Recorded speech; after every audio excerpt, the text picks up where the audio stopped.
Hello, friends. Happy Wednesday. Welcome to everybody watching wherever you are. What's up, Mike Walter in New Jersey, Matt Conley in California, Central Illinois. What's up, Jeremy? Jeremiah's in PA, Salt Lake's in the building. So, what's up, everybody? Welcome. We got another one of our Vault expert interview series. Dom told me to stop calling them webinars, so I'll stop calling them webinars. I think everybody's burned out. Pandemic burnt on the word webinar or the word Zoom. So we're talking to two industry icons today from Hazan Media Group. So they are the people behind the DJ Expo, aka DJX and DJ Life Mag. They're with me today backstage, waiting to come on, and so today we're just going to talk a little bit about. I'm just going to bring him on. There he is himself, Mr. Shawn Hazan is here. What's up, Shawn? Hey. And there is the legend, Mr. Jim Tremayne. He's on. What's up, guys? Happy Wednesday. How you doing? I'm doing good. Thanks for joining. So let's walk people back to when did we do this? Last Wednesday, was it? Yep. All right. So last Wednesday, we dropped a press release that circulated throughout the industry. If you didn't see it, I will. I guess the link is super long, but I'll kind of give you the highlights, right? And the title alone says a lot of what we did and we're going to do. DJ Life / DJX and the DJ's Vault form a new industry collaboration. And so, I guess that's kind of what we want to start with today. Shawn, kind of tell them a little bit about, how this came about and what we plan on doing. And then let's go from there. Well, we'll make it a collaborative conversation. Sure. Collaborative, but you start it. I think when you and I met and we started talking, it was really so much about, this passion that we see everywhere in this industry and all the needs or thoughts around improving the market and how we can kind of take steps forward to come together and continue to grow together as an industry. Yep. And look to find ways that provide resources or opportunities or education or events and experiences that people can grow from and improve their businesses and their lives as well. I think that's our point. Yeah, man. And I couldn't agree with you more. And I think one of the things that I've always taken away from our conversations, Shawn and I have been meeting a lot in different, he's come to Raleigh. One of his kids goes to school near here, college near here. We saw each other in Nashville. We talk on the phone regularly. And one of the things that Shawn really kind of put into my brain that I really never thought about was this concept of the DJ industry being a new industry or a new business. Like, kind of talk a little bit about that, Shawn. Like, when you say that, like, what do you mean? Well, where I came from in events right. and media, right? Sure. Lifestyle, which is, I think the DJ community and lifestyle is actually more important, but I came out of fashion and art, a little bit of music, but primarily fashion, events, and media. Yeah. And it's a 5,000-year-old business, if you think about it. Sure. So there's a mature curve where my hope for me personally, whatever experience I had over nearly 30 years there and that I've seen and help that industry navigate obstacles or things that I've gone through, then you look at this industry that I've been involved in a lot less than 30 years. Yeah. You see and the actually more important lifestyle, I think, today than the fashion world had been. Yeah. That there are opportunities to maybe have a glimpse ahead as to how the bell curve works in this industry or in lifestyle markets, is where my experience comes from, and hopefully help this part of the community navigate that. Yeah, it's every time we talk about that, I kind of forget, especially the mobile DJ market or any DJ market, right? The concept of a DJ being in a club or at a wedding or whatever. I don't know what would mean, Jim, you're more of a historian than Sean and I. What do you think year wise that would have been? Well, yeah, relatively speaking, it is a young industry. If you're talking about the mobile industry, I mean, you can go back and look at the DJ books that have sort of chronicled this stuff. I Yeah, mean, I mean, you can go all the way back to the 50s and the 60s that's and kind of what I was thinking. schlepping records and that kind of thing. Um, we like to think that our sort of recent past life as DJ Times and DJ Expo sort of helped define this market. And one of the things that my former publisher, the late Vinny Testa, sort of figured out was, wait a minute, there's a lot of people here and they're buying a lot of equipment. Who are these people? And they don't have a show and they don't have a magazine. So the magazine started in 1988. Granted, the DJ world was up and running at that point. The fortunate part for us was that hip hop was really hitting its stride in terms of like crossing over into middle America. It was getting on MTV. It was on pop radio. Sure. Dance music sort of never went away. It just sort of mutated in a lot of different ways. But at that very time, the huge rave scene was just happening. So there was this over here. The mobile DJ world started to get a lot of products that were specific to that market. And not to go completely down the history rabbit hole, but there were a lot of companies that made products for DJs that those companies didn't even realize DJs were using. And I'm talking a lot about PA equipment. I tell this story a lot and I'll try to make it brief, but in the early 90s, I remember going out to LA, meeting with a lot of the major PA companies and having, convincing them to, exhibit at DJ Expo and advertise in our magazine. And we would meet these guys who were marketing dudes who are traditional musicians, and they would literally tell us, first thing, I hate DJs.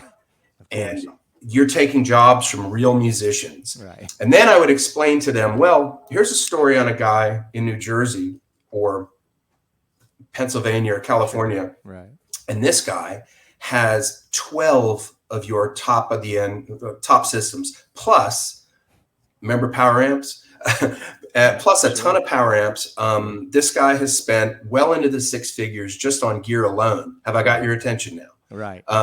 So we'd like to think that DJ Expo helped bring all of this stuff together and put it all in one place. And we want it then, and we want it now to be a place for DJs of all stripes. And we've always tried to reach out to them and balance the presentation, the seminars, the parties, the exhibits to all parts of the DJ market. And that's the mobile, which has probably the biggest buying power, definitely the biggest buying power, but also the aspirational people, the artists, the turntablists, the bar DJ, and anything of the sort. We like to think we have something for you. But for the mobile DJ, we realized very quickly after our very first show in 1990 that, okay, these guys are playing lots of events that are not on MTV or they're not out there, but they represent an enormous buying power. And they also are breaking records, and they certainly were back then.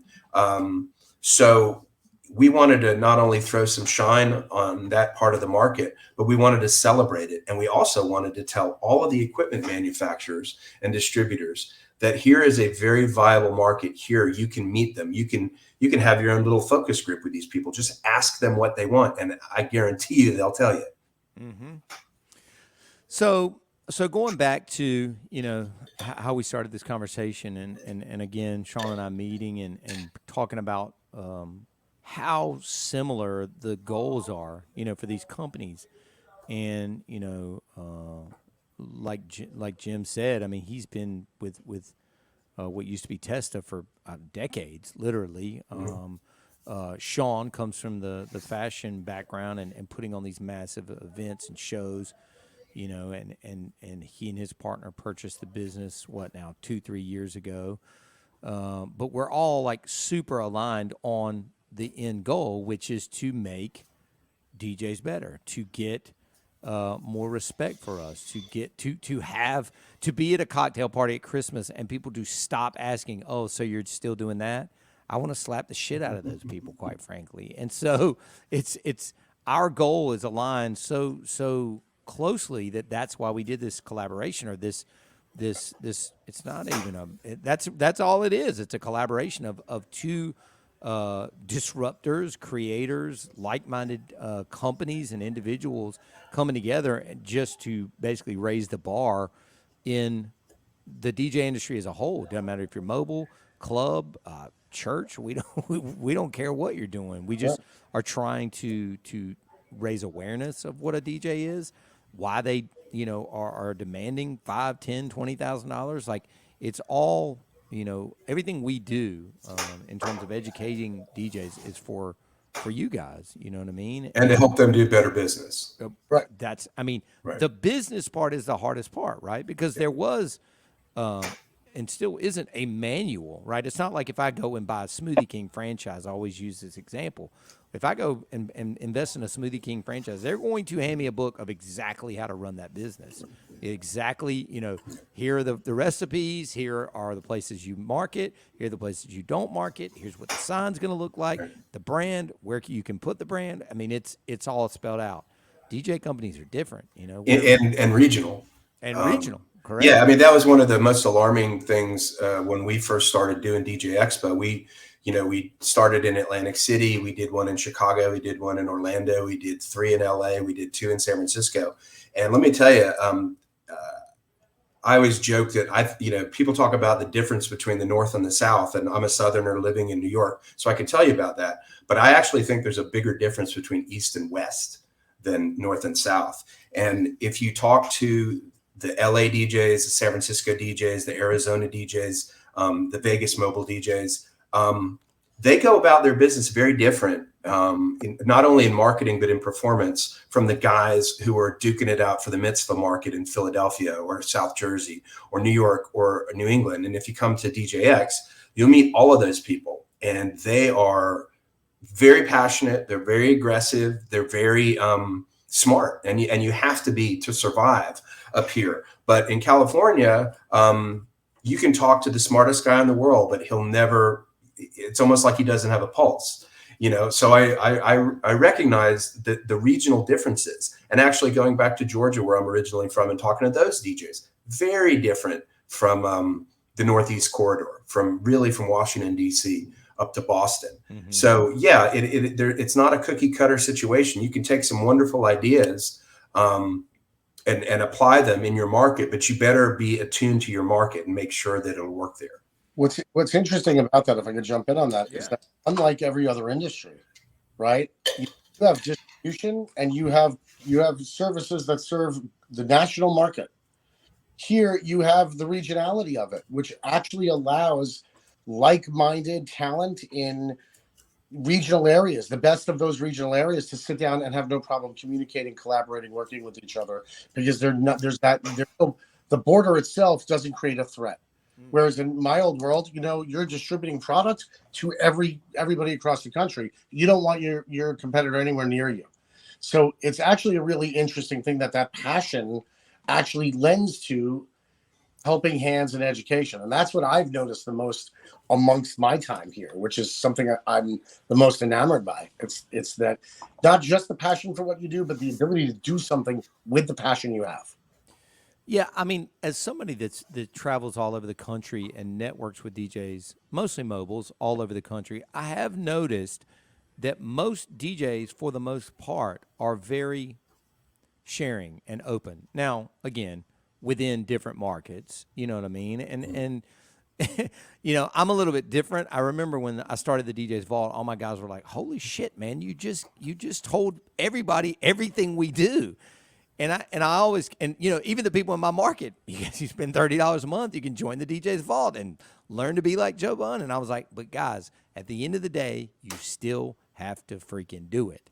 Like we do a lot. Like do it and apply it to your particular market. Correct. Again, it's up to you to use it. However, and it's the same thing with the magazine. It's the same thing with DJX. There are certain commonalities that are going to work. in every market. And the first thing is hard work and working smart, working hard, all of that good stuff. It's taking a good idea and applying it. And that's why we think the collaboration with the DJ's Vault and DJ Life and DJX is something that'll be hopefully uniformly useful for everybody.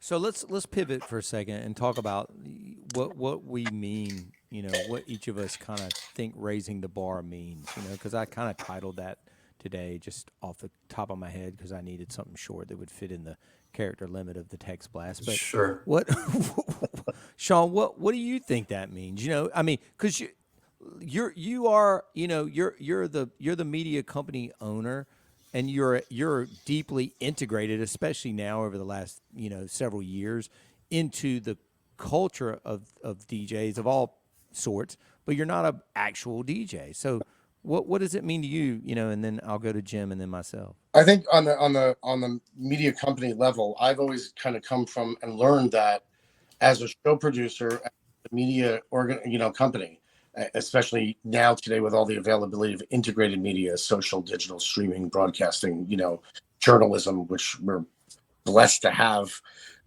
what we have in Jim and award-winning content, all that.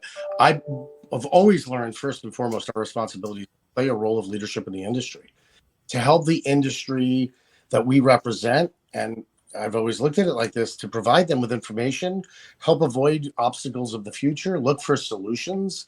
And so when I come to this industry and I observe and I'm out, and there are DJs that are probably in the stream now or watching this, that I'm out at 12 o'clock, 1 o'clock at night, helping DJs pack up their hotel when I stop by, my house is asleep, and I go out and leave from 12 to 3 in the morning and talk to these guys and try to understand what their needs are, or the surveys at the show.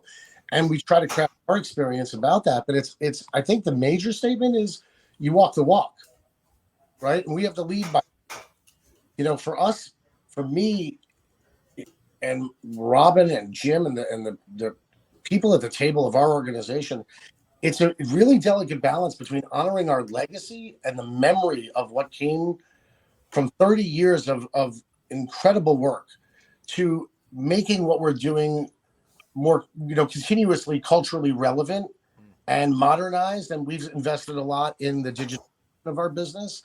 We've just put in a brand new attendee registration program that will make life a lot easier. We're trying to be able to get to a point where we provide data back to help the industry in all aspects, whether you're a dealer, whether you're a brand, whether you're a mobile DJ or club DJ, what are your needs, and find those commonalities and address those issues.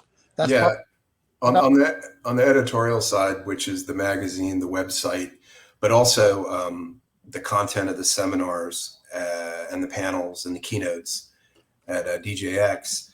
Basically, we're trying to evolve with the market. We're trying to point out new things in the market, things that are important, whether they're money making or just trends that may come and go, like some in the streaming world, I guess. Talking to people, like Joe said, I'm fortunate enough to travel a little bit, so I get to go places and talk to a lot of people. And even when I'm on vacation, like I just was, I go to events. I still go to clubs. I still go to events. I'm going away in a couple of weeks, and I'm going to do probably a couple industry related things as well. So having your finger on the pulse, hopefully, is what works. Talking to people, listening to the music, but also moving forward in the business side of things. And we think that's very important for DJX and the magazine. Just simply digital marketing tools, things like that are very important. And we know that, you can be the greatest DJ in the world, but if nobody can find you and nobody knows how to book you, what's the point? So we want to show people how to get noticed. That's it. Keeping our fingers on the pulse of the industry, we hope. I mean, I couldn't agree more. I mean, these guys are definitely doing it. I've gotten a few random texts like late at night or the next day that, hey, do you know this guy? And it'll be like Shawn at some wedding in freaking, Wisconsin talking to the DJ, or, he's at some bar and is this one of your booths? And do you know this guy? I'm like, yeah. What are you doing there? I wandered by a bar and I saw a DJ and rolled in to ask him what his needs were. I'm like, what's happening? Where are you? That happens to me too. I go down to Virginia Beach to meet family, and I'm sitting there one night. I got a beer and I got my laptop in front of you, and a guy taps me on the shoulder, and it's DJ Larry D, who's working in the next room in the catering. It's like I can't get away from you people. But at the same time, we forged a really nice relationship and a friendship, and but it always seems to find you. That's for sure. Yeah. So, I mean, in terms of answering my own question, I mean, raising the bar to me, especially it's just this last Facebook user comment. It was like, many DJs need to understand business. The business of DJing is where many fail. Couldn't agree more. Yeah. The entire reason for my second half of my career is to be an educator on that part of it. I don't teach scratches or the crab scratch or the stems, new blah, blah, blah. That's not what I do. I don't teach you the physicality of playing better, mixing better, but I do know a lot about running a DJ business and doing it well. And again, there's no books on it. People like Mike, myself, Peter Mary, Mark Farrell, the guys that came before even us, Marcello, I could go on and on, the people that have spoken at DJX for years, decades. These are the people that we learned from, and now we're just taking it and adding what we know and able to push it now to a broader audience. You don't have to go, necessarily to see this person in speak to learn this stuff, right? We have these platforms now. Yeah. I mean, when we started the very first DJ Expo back in 1990 at Merv Griffin's Resorts. Nice. There we go. that puts the O in OG, doesn't it? Yeah, it does. But yeah, we were talking about how to get your company name best placed in the yellow pages. Remember the yellow pages? Sure. And now we're discussing advanced SEO and algorithms and things that would just blow your mind in the early 90s. I mean, I just remember certain things where people, it's like, no, what you need to do is have a company name that begins with an A. AAA. Yeah, exactly. Right. Yeah, but then you sound like a bail bondsman. Right. But that was actual advice in 1990. So, and I'm sure it worked for some folks. But like I said, we got to pay attention to the market, and we got to try to sort of educate the people who are willing to be educated, and hopefully we find the right people to do these presentations. We've been very fortunate with a lot of folks like Mike Walter and yourself back in the day, who really bring the knowledge, and they're also personable and approachable and more than believable. They're approachable, and that's very important because I remember years and years ago going to the New Music Seminar, and they would present somebody in a keynote, and it almost seemed like, oh my God, there he is. Right. The next year, you're like, okay, there's Ice-T, big deal. Right. Yeah, right. I like that. Going back, Joe, to what you said, the first question is, what is that collaboration? You brought it up. People want to learn more. You wrote in the comments, and you do that with the Vault, right? And we understand the impact of that. There are also the business sides of delivering information on business, not just in DJing, but it's also how to manage your business from a planning perspective, a legal perspective, a financial perspective. And there are resources that are out there that, we've talked about, Joe. That time we had lunch in North Carolina was about how can we create what we do and add to an educational forum or other opportunities that exist in this market. And my sense is that is what this collaboration is about. It's about hearing what's going on in the street, responding to it, not just one way through education, which is highly important, or at the show, which is highly important through its educational program there, but what can we provide year round? How can we be a resource that people can rely on? And I think putting those passionate heads together, or platforms that have the reach to do it, just make it much more available to those that. So stay tuned and tell us, please, what you need, because without that, we won't know how to respond to that. I love surveys. I love doing polls in the Facebook groups. I love that Shawn asks random DJs playing at a bar what they need. Like that's what it's all about. Because sometimes we don't know. Even when I create content, on the monthly drops, sometimes in the middle of the month I'll just post in the members only group. Hey, what do you guys want to see? Like what are you struggling with? And if I don't know how to do it, I'm gonna find somebody that does know how to do it, and I'll bring them on to do a video. So, never feel like we're unapproachable, either in person or just to message me. I respond to every message on every device, every platform I get. I will get back to you, I promise, and it's me talking to you, whether it's YouTube, Instagram, text, if you happen to have my number, whatever. Like, I'm going to respond back with an answer, and if I don't have it, I'm going to call in a heavier hitter than me. So let's talk about this. Let's pivot real quick and talk about resources. I have this up on the screen. It's pinned on the screen for those of you watching. DJLifeMag.com. We were just talking about this earlier before you guys are offline or off air, before the guests came on or before the audience came on. Bookmark this site now. Go to this site. If an opt-in pops up, please, whatever you do, get it on this list. Their emails are the best I've seen in terms of free, right? Content coming out. Yeah, just subscribe. Yeah. Just subscribe, like on a sometimes bi-weekly basis. You've got the magazine on a monthly basis, the digital magazine on a monthly. I mean, there is so much info from your peers. Mike has stuff in there. I was just looking at some other videos. They had, sound videos from the guy from Baseballs, which if you've never heard those speakers, they will rattle your intestines. Like, there is stuff, that Jim has curated. There's interviews with I might be kind of big in the mobile world. They're interviewing like the people that play, 100,000 people festivals, like monthly, like that's in the magazine, one-on-one with these guys. So, but we're also interviewing, the DJ out on the South Shore of Long Island, doing mitzvahs, right? Sure, exactly. Yeah. So it's this resource is tremendous. Bookmark this. Make sure you opt in when you're asked, and just get on this trickle. They're not annoying. They don't come across as overtly salesy. They are chock full of info. Like, but we would still love you to visit DJX. Yes. No, we're gonna get there. We're getting to that. We're gonna drop bombs on these people today about the show. So again, DJLifeMag.com, and make sure that you are getting on these emails. And then of course, the DJ's Vault. If I know there's people on here that are and are not members, I'm seeing in the chat.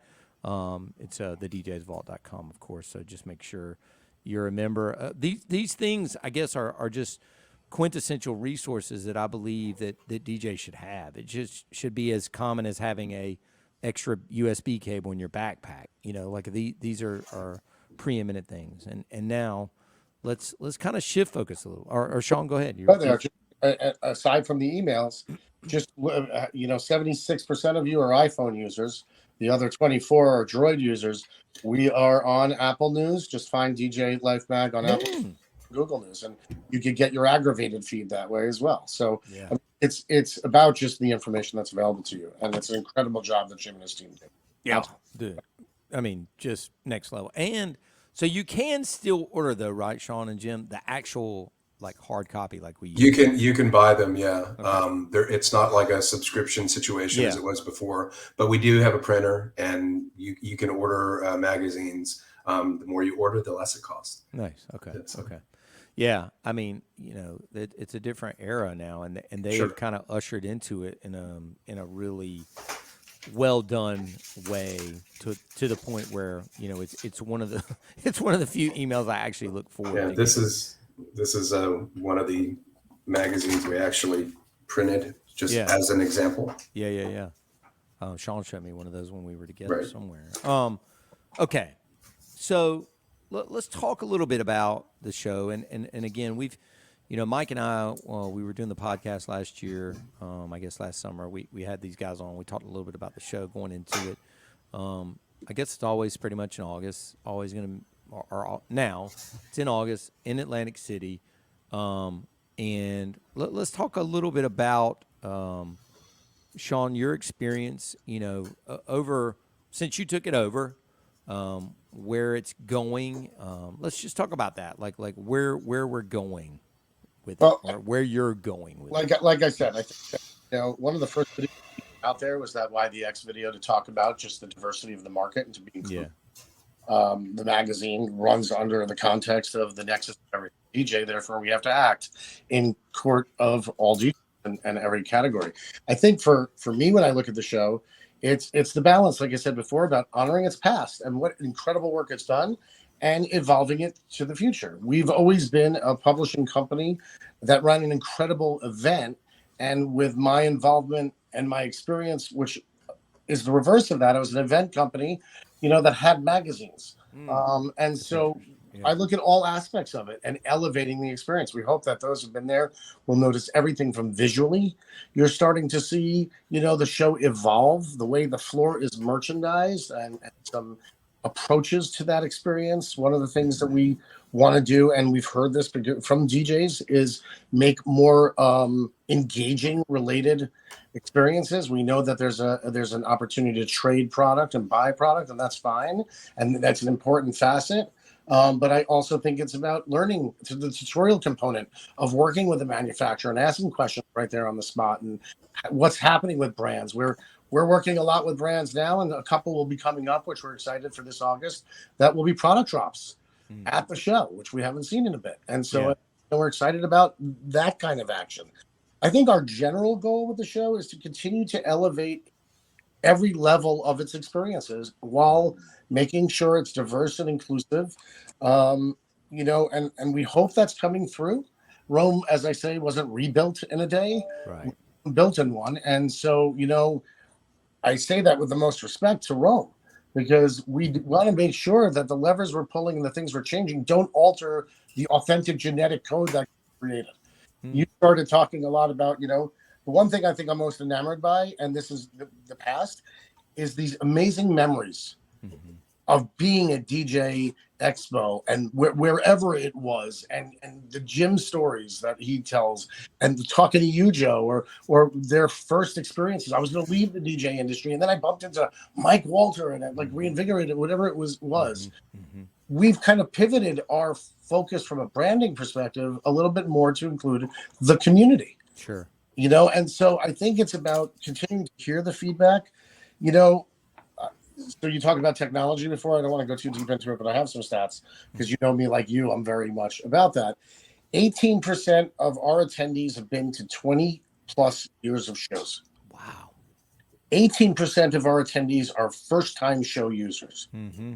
The opportunity in that alone is tremendous for the industry. Sure.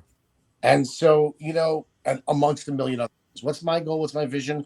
I think it's a great show. I think it is with any brand, we evolve it and continue to, we'll have more technologies involved. And I don't mean DJ technologies, but opportunities to show the show and visually enhance the experience that is relatable to a mobile DJ or a venue or anybody else in the process. And we're still flying the flag for the idea of physically coming to a show. I see there's a question there asking about live streaming. I mean, that's spectacular for a lot of platforms and for a lot of people. I don't know if I'm a Luddite or not, but I actually believe in pressing the flesh and actually meeting people and participating. What we do at DJX is not really a passive endeavor. I don't want to crap on any of the other shows and any of the other DJ related categories. Please don't. I won't, but I will say this.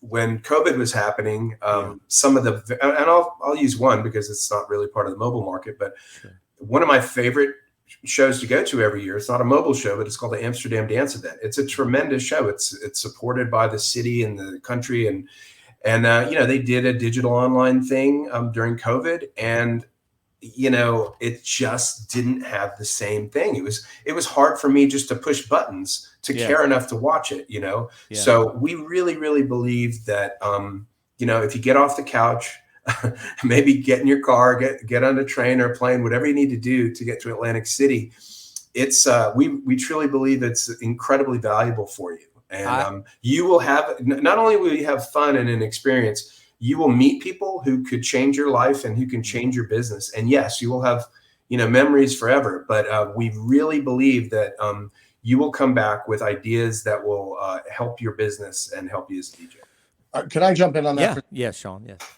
Even before I got into this world, right, as boards and committees and groups for advocating the opening of events, and I don't care if it was Yankee Stadium, I don't care if it was a venue for where a DJ was playing at a wedding. We've always advocated that they could be run safely, right? Because the impact of the supply chain, the ripple effect, forget the Yankees and the fake people in the background, right, when they were playing. What about the guy that was delivering a ballpark, the ballpark dogs in a refrigerated truck to get there? He's not getting anything out of it. Our life as an event producer and the world of trade show production, event production, was on hold the same way that the DJ world was. And we advocated the US, Canadian, German, European governments, so forth. What's incredible to me is that after everybody went hybrid, which it wasn't really virtual, it was different, but whatever it was, it's actually reaffirmed the importance of eye contact, a handshake, a hug, and a smile. Dude, I had so many conversations during that year and a half of like, our show's going to come back. We had those conversations too. Yeah. And I'm like, dude, yes, weddings will be back. Shows will be back. Like, people need this interaction. This is, did it change the world? Yes, 100%. I don't remember the last time. I got a gorgeous office here, big TV up here to show my presentation in person, wine in the refrigerator, up lights all around the room. And I don't remember the last time I got a couple to come and meet with me here about their wedding. So did some things change? Absolutely. But the concept of the show, and going back to Shawn's stat of earlier of the how many new people are coming, I can tell you this. I met multiple people at multiple shows in 2022 that said to me, this is my first time ever going to a DJ show ever. And I'm not talking about, this wasn't some 19-year-old kid. These were grown-ass men that had just never taken the plunge to come. And I can assure you, when I go back out there on the tour this year and go to these shows, that they will be there again. Well, we love this. We love to see that, because what we found over the years is you would get people who are like perhaps retired military, whatever, and they're getting into a new business, and they make that decision to scale up, or maybe they just want to work for themselves. Maybe they're tired of working for the man and they want to be the man. Mm-hmm. That's one of the things about the DJ world is you can define your environment, and you can work as hard as you want to, or work as hard as you need to. There is a tremendous amount of freedom if you're willing to put in the effort. And again, that's one of the stories I always tell about doing interviews with DJs, whether they're successful mobile DJs or hip hop pioneers, like Jam Master Jay or somebody, or Jazzy Jeff. Those are the guys who work the hardest and work the smartest. They're not the ones waiting to get discovered. They're making it on their own. They're making it happen for themselves. The DJs have hustle. They're type A personalities. They can be aggressive. Sometimes they can be too damn aggressive. But I will never diss them for that, because that is how you get to the next level, believing in yourself and working hard for it. Well, now you even look at, the resources we have, with the internet, and you look at your Eric Rhodes or your Joe Zons, these guys that have gone, super viral on TikTok and Reels, and are getting bookings from it, by doing a mashup of Morgan Wallen with, Run DMC. Like the shit is just so, I don't want to get all Gary V on you, but you've got this phone in your pocket that literally just opens the world to you. I mean, Steve Lacy literally was one of the last acts that played at the Grammys the other night. Mike and I didn't talk about this on the podcast this morning. Steve Lacy made that whole record, I think, on a raggedy ass iPhone with a lightning cable. I mean, it's just insane. Like, yeah, you can make records on Ableton on your phone. Right. In fact, if you can not only shoot marketing videos, you can make a damn movie if you want to, because the iPhones are so great now. Sure. So yeah, I mean, again, you have to evolve with the times and find your inspiration where you can find it. And getting back to the notion of live shows, it's there in spades. At DJX, if you want to listen to a legend talk about how he got there in a keynote, you can do that. If you want to learn how to do digital marketing and SEO, you can do that. If you want to hear Mike Walter explain, how he went from being somebody who worked for a big company to actually owning and running a big company, I find that stuff fascinating, and I would hope that young DJs find it inspirational. Same. So, so we'll give. I'd said it on the podcast this morning, but now I'm realizing the podcast wasn't live. So this will be breaking news to some of you about the show. So we're doing a kind of the DJ's Vault Presents type thing over a couple of days. So I will tell you that here's reason number 61,000 that you should come, and that far down on the list. But I will definitely be doing a seminar this year. I don't know the exact day or time slot. I would assume it's probably 45 minutes to an hour. Not sure yet. TBD, coming soon. Jim's pressing me for the title. He said it's gonna be. He said make the title sexy, so it's gonna be. I said compelling. Compelling. He did not say sexy. You're right. Sorry. Right. That doesn't sound like Jim. I'm gonna make it sexy. Definitely not sexy. No. And that'll be the first time I've done a seminar in years, and we'll be coming out of retirement at the DJ Expo. And then the next day, we're going to be having like an open discussion, round table, but sort of a panel at the same time, talking about the industry, state of the union, how to be better, et cetera, et cetera. I've already secured the legend, Mike Walter. I've already secured the junior legend, Jason Jani. Shawn says he may participate, depending on how many fires he is putting out that day. But it is going to be a beautiful thing. I'm going to assemble the Avengers, basically, and you're going to be able to get inside our heads for however long they give me for this particular segment. So, breaking news, you heard it here first. The DJ's Vault presents, blah, blah, blah. Well, and that goes back to the beginning. Yeah. DJ's Vault Live. Oh, it's DJ's Vault Live. That's what it was. Sorry, I forgot what we called it. Yeah. Super stoked about that. That's true. And I'll make sure the mics are working. I will not be on stage. Yes. You will see Tremayne. People love the Minutemen shirt, by the way, Jim. Yes. Okay. We've kept these people for 45 minutes. Some people are going back to their lunch. Some people are going about their lives. Does anybody have any closing comments, Jim or Shawn? We appreciate the opportunity to work with Joe and the DJ's Vault. We think it's going to afford some opportunities for both of us. We think ultimately, though, it's going to be good for the market and the industry and the community of DJs. It gives them more options. It gives us an opportunity to exchange content and ideas, which is really what we need, what everybody needs in the media world. We think DJX is a wonderful place to realize these ideas. And, you're talking about having maybe an open-ended, what's up with the industry type of forum. Sometimes those things are the best because maybe they seem a little unfocused at first, but you will latch on to something. And again, people come to these seminars with your questions. There's a microphone in the audience for you. Damn. And, we as long as you don't make a gigantic speech about how great you are, we will. DJs can do that, Oh, really? Yeah, it has happened. But in all seriousness, though, the opportunity is there for you. And, Joe and the DJ's Vault will be at DJX, and we're thrilled to have them. Yeah, stoked. Again, DJ Life Mag for the magazine and all the digital. Make sure you're on that list. And then DJXShow.com is where you're going to get your tickets for this year's show. What do you know the price point right now, guys? Sorry, right now it's I gotta check online. Register. Got a code, so you should use your code, which will give you the price point. So All right, so Joe will put that up.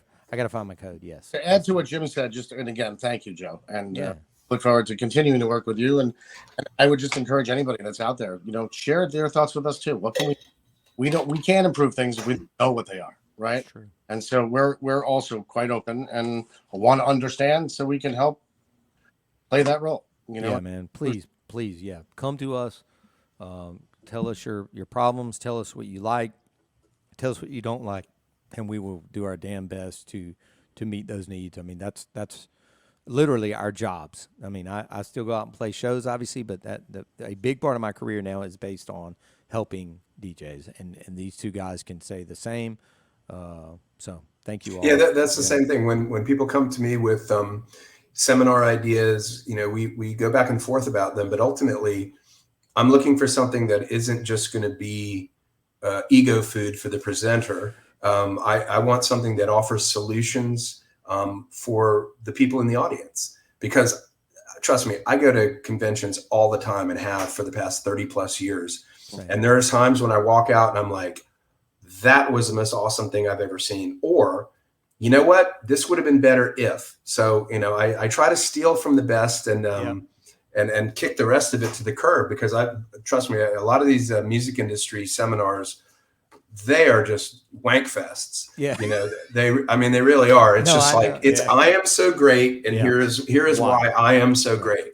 Let me list it. Right. Yeah. No, and, I get that out of the way. Like, first 5 minutes, here's quick 5 minutes, who I am. If you don't know me, boom, let's get into it. Nuts and bolts. Like shit you can do when you walk out of here and you get back to your home market that you can crush with. And that is always my goal. Yep. Nuggets, takeaways. I don't want to stand up there and just accolade after accolade.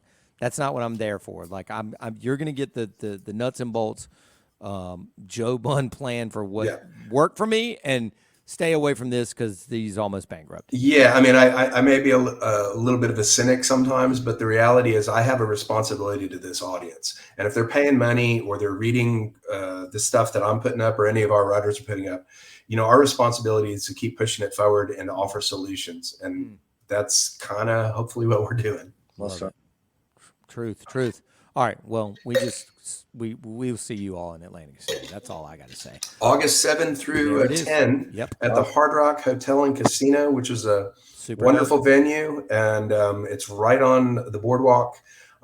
It's within walking distance to other venues if you want to go, including the Irish Pub, which I heartily endorse. Don't